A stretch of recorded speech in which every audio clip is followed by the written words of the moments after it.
오늘 같이 나눌 본문 말씀은 민수기 22장 15절에서 21절입니다. 발락이 다시 그들보다 더 높은 고관들을 더 많이 보내매 그들이 발람에게로 나아가서 그에게 이르되 십볼의 아들 발락의 말씀에 청하건대 아무 것에도 거리끼지 말고 내게로 오라. 내가 그들을 높여 크게 존귀하게 하고 그대가 내게 말하는 것은 무엇이든지 시행하리니 청하건대 와서 나를 위하여 이 백성을 저주하라 하시더이다.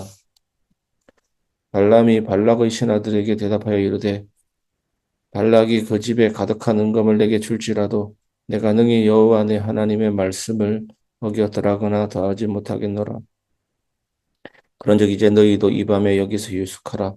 여호와께서 내게 무슨 말씀을 더하실는지 알아보리라.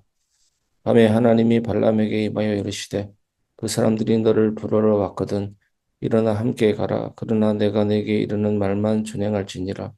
발람이 아침에 일어나서 자기 낙 위에 안장을 지우고 모압 고관들과 함께 가니. 아멘. 영적 타협의 유혹을 이기는 말씀과 순종의 공식이라는 제목으로 말씀을 전하겠습니다. 우리는 어제 하나님의 단호한 거절 앞에 모압의 1차 사신들이 아무런 소득 없이 돌아가는 모습을 보았습니다. 하나님의 안 된다라는 선포 앞에 세상의 음모가 멈추는 듯 보였습니다. 그러나 사탄은 그렇게 쉽게 포기하지 않습니다. 오늘 본문 15절을 보면 모압 왕 발락은 낙심하지 않고 전보다 더 많고 더 높은 고위직 귀족들을 대거 편성해서 2차 사신단을 보냅니다. 그리고 이전과는 비교할 수 없는 거대한 물질의 보상과 명예를 약속합니다. 내가 그대를 높여 크게 존귀하게 하고 그대가 내게 말하는 것은 무엇이든지 시행하리라. 이렇게 나아갑니다. 어떻습니까? 처음보다 더 거세고 매력적인 세상의 소리 아닙니까? 이 소리가 발람의 인생을 흔들기 위해 밀려온 것입니다. 이 강력한 유혹 앞에 발람은 또다시 흔들리기 시작합니다. 오늘 이 말씀을 통해 우리 삶에 끊임없이 찾아오는 영적 타협의 유혹을 우리는 어떤 태도로 이겨내야 하는지 주신 말씀 따라 함께 나누겠습니다. 기도해 보겠다는 핑계 뒤에 숨은 타협의 소리를 분별하십시오. 15절에서 19절입니다. 더 높은 귀족들이 가져온 엄청난 제안 앞에 발람이 대답합니다. 18절입니다. 발락이 그 집에 가득한 은금을 내게 줄지라도 내가 능히 여호와 내 하나님의 말씀을 어겨 덜하거나 더하지 못하겠노라. 이 고백만 보면 발람은 꽤 믿음 있는 사람처럼 보입니다. 은금이 가득한 궁궐을 통째로 줘도 난 절대 타협 안 한다. 얼마나 멋진 선포입니까? 근데 그 다음 19절을 보면 그의 본심이 드러납니다. 그런즉 이제 너희도 이 밤에 여기 머무르라. 여호와께서 내게 무슨 말씀을 더하실는지 알아보리라. 여러분, 이것은 대단히 잘못된 영적 태도입니다. 이미 하나님은 첫 번째 밤에 그들과 함께 가지도 말고 저주하지도 말라고 분명한 나팔 같은 소리, 음성을 들려주셨습니다. 방향이 이미 완벽하게 정해졌습니다. 하나님이 하지 말라고 했습니다. 근데 발람은 조건이 더 좋아지니까 혹시 하나님의 마음이 바뀌지 않을까 싶어 한 번 더 기도해 보겠다라고 그들을 붙잡아 둡니다. 이게 뭡니까? 기도를 타협의 도구로 사용하고 있는 것입니다. 우리가 주일에 나눈 말씀처럼 세상의 소리가 너무나 많고 그 속에서 사람들은 삶의 방향을 잃어버립니다. 나팔이 애매한 소리를 내면 군대가 전투를 준비할 수 없는 것처럼 내 마음의 욕심의 소리가 가득하면 하나님의 선명한 말씀이 들리지 않습니다. 성도 여러분, 우리도 발람처럼 영적 이중성에 빠질 때가 종종 있습니다. 하나님의 말씀으로 분명히 그 길은 안 된다. 그것은 죄다. 그것은 내려놓으라 라고 나팔을 보셨는데도 우리는 때로는 이익과 미련이 남아 있어서 하나님 한 번만 더 기도해 볼게요. 라고 할 때도 있습니다. 혹시 다른 길은 없나요? 라며 하나님의 뜻을 향해 질문하기도 합니다. 성도 여러분, 진정한 기도는 내 뜻을 채우기 위해 하나님의 승인을 뜯어내는 자리가 아닙니다. 저는 이런 분들을 종종 보았습니다. 자기 생각 다 정해놓고 모든 결정 다 해놓고 기도하는 겁니다. 그러면서 기도 응답 받았다, 하나님 허락하셨다라고 자신 있게 이야기하는 경우를 보았습니다. 하지만 시간이 지나면 언제든지 안 되는 것을 보게 됩니다. 내 감정과 욕심의 소리를 끄고 하나님의 분명한 통치 앞에 나를 굴복시키고 정렬시키는 자리가 바로 기도입니다. 하나님, 나는 안 됩니다. 하나님만 가능하십니다. 이것을 인정하는 자리입니다. 여러분, 일용할 양식, 우리에게 필요한 것 구하시기를 바랍니다. 일용할 양식이라는 것은 먹는 것만 있는 것이 아닙니다. 자는 것, 모든 것들, 내적인, 외적인 모든 필요를 우리는 구할 수 있습니다.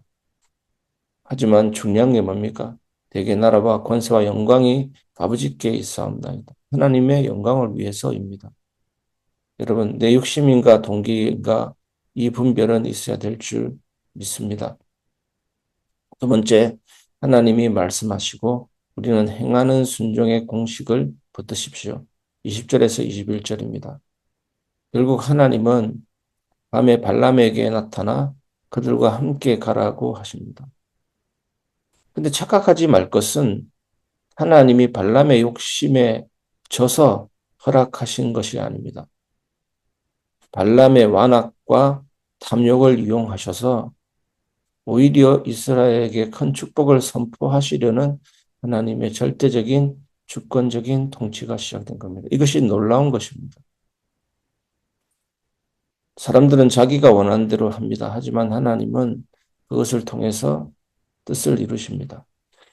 그러면서 하나님은 결정적인 조건을 붙이십니다. 20절 후반입니다.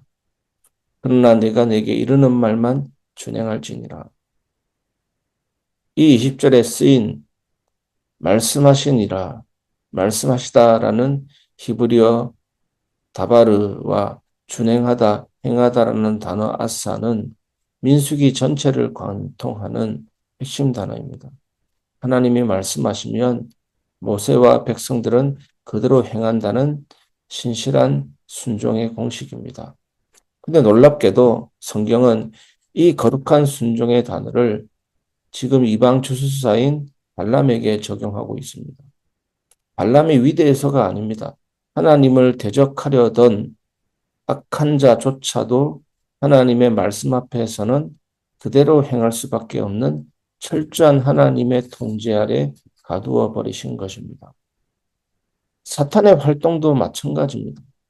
하나님의 뜻을 하나님은 이루십니다. 예수님이 이 땅에 오신 초림과 재림 사이를 교회 시대라고 합니다. 예수님이 이 땅에 오심부터 사단은 결박이 됐고 십자가의 부활과 승리로 완전히 그 권세가 꺾인 것입니다. 그 누구도 사탄은 하나님의 뜻과 계획을 방해할 수가 없는 것입니다. 장차 주님 재림하실 때 사탄을 완전히 무정행에 완전히 불과 유황못에 가두어 버릴 것입니다. 그리고 하나님의 백보자 심판 이후에 우리는 영원한 천국에 이제는 안식하게 살아가게 될 것입니다. 그 거대한 하나님의 통제 아래 우리 인생뿐만 아니라 사탄도 완전히 묵절 걸린 인생입니다. 그 악한 자조차도 하나님의 말씀 앞에 그대로 행할 수밖에 없습니다. 성도 여러분, 하나님의 말씀은 공중에 떠다니는 허무한 소리가 아닙니다. 진짜 말씀은 심장으로 들어와 삶을 움직이게 만듭니다. 우리는 생각보다 참 약합니다. 말 한마디에 쉽게 무너지고 상황 하나에도 흔들립니다. 우리의 연약함, 그것은 하나님의 능력의 도구가 될 수가 있습니다. 사실 거의 모든 정상적인 목회자들은 깊은 연약함과 낙심의 골짜기를 스쳐 지나갑니다. 내적인 깊은 연약함과 싸웁니다. 그러나 사람을 진짜 바꾸고 살리는 힘은 인간의 강함이 아니라 하나님의 말씀의 능력입니다. 그 가운데 하나님의 능력을 체험하고 하나님은 하나님의 선하신 뜻을 이루십니다. 하나님은 완벽한 사람만 쓰시는 것이 아니라 하나님의 말씀 앞에 내 삶을 던져 행하기를 몸부림치는 사람을 통해 일하십니다. 내 힘과 고집을 내려놓고 주님이 말씀하시면 나는 그대로 걷겠다는 이 순종의 구조가 내 안에 짜여질 때 우리는 흔들리는 세상 속에서 결코 흔들리지 않는 하나님의 거룩한 도구가 될 수 있습니다. 나의 존재 자체를 던져넣는 것입니다. 통째로 우리 삶을 던져넣는 것입니다. 여러분, 홍해 바다에 이스라엘 백성 전체가 던져졌을 때 어떻게 됐습니까? 요단 앞에 던져졌을 때 어떻게 됐습니까? 홍해 요단 하나님의 말씀 아닙니까? 들어가라고. 여리고 하나님의 말씀 아닙니까? 들어가라고. 사자굴은 어떻습니까? 다니엘. 자신의 온몸을 던져 넣었습니다. 풀무불 어떻습니까? 다니엘스 친구도 온몸을 던져 넣었습니다. 요셉은 삶 자체가 하나님의 거대한 계획 속으로 던져졌습니다. 모세는 광주리 안에 던져져서 하나님의 뜻과 계획과 섭리를 향한 인생으로 시작이 됩니다. 예수님도 이 땅에 오셨습니다. 사람으로 오셔서 하나님의 말씀을 온전히 다 이루신 것입니다. 오늘 여러분의 삶, 이 순종의 구조가 짜여져서 참된 응답이 있기를 주 예수님의 이름으로 축원합니다. 세 번째, 하나님의 통치는 반드시 나를 넘어 사람과 공동체를 살리는 방향으로 흐릅니다. 21절입니다. 다음날 아침 발람은 일찍 일어나 나귀의 안장을 지우고 모압 귀족들과 함께 길을 떠납니다. 겉보기에는 발람이 세상의 권력자들과 동행하는 것처럼 보이지만 영적 실상은 다릅니다. 발람은 지금 이스라엘을 저주하러 가는 것이 아니라 하나님의 절대적인 통치에 묶여서 이스라엘에게 위대한 축복을 쏟아내야 하는 강제된 축복의 통로로 끌려가고 있는 것입니다. 여기서 우리는 하나님의 통치가 가진 가장 위대한 성격을 발견합니다. 그게 뭡니까? 주일 나눈 말씀의 가장 깊은 핵심, 하나님의 통치는 반드시 자기 백성을 살리고 세우는 방향으로 흐른다입니다. 죄의 특징은 자꾸 관계를 끊어놓고 나만 보게 합니다.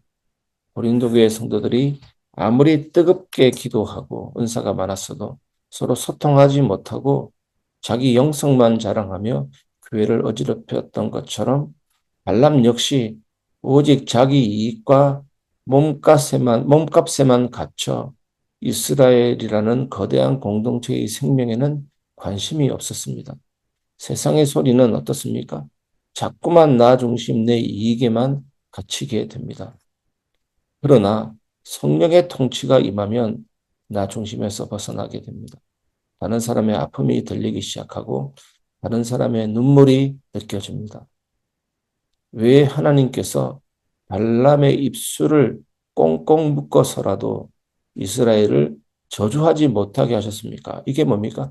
자기 백성을 세우고 살리기 위해서. 이것이 하나님의 통치입니다. 여러분, 오늘 여러분의 삶 어떻습니까? 저주를 내리는 자를 꽁꽁 묶어서 축복을 선포하게 하신 하나님이 여러분을 통치하신다는 사실을 믿으시기 바랍니다. 하나님께서 오늘 이 새벽에 저와 여러분의 입술을 붙드시고 기도의 자리에 앉히신 이유가 무엇입니까? 우리에게 말씀 충만, 성령 충만의 선순환을 주시는 이유가 무엇입니까? 고린도전서 14장 12절 말씀처럼 교회의 덕을 세우기 위하여, 즉 내 주변 사람들을 살리고 공동체를 세우라고 주신 것입니다. 나의 기분과 감정에 갇혀서 이웃과 가족의 마음에, 성도의 마음에 상처를 주는 외국인 같은 인생은 되지 말아야 될 줄 믿습니다.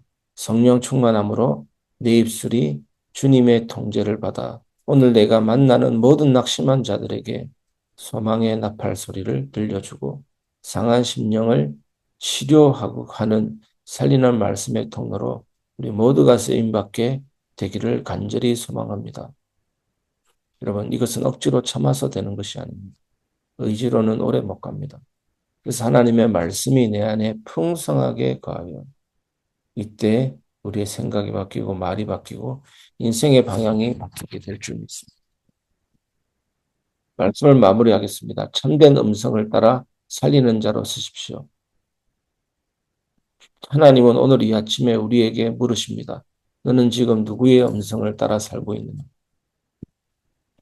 더 많고 더 높은 기족들을 보내어 유혹하는 세상의 소리, 발람처럼 내 안에 끊임없이 솟구치는 탐욕의 소리를 따라가면 결국 허공에 대고 말하는 것처럼 비참하게 무너질 수밖에 없습니다.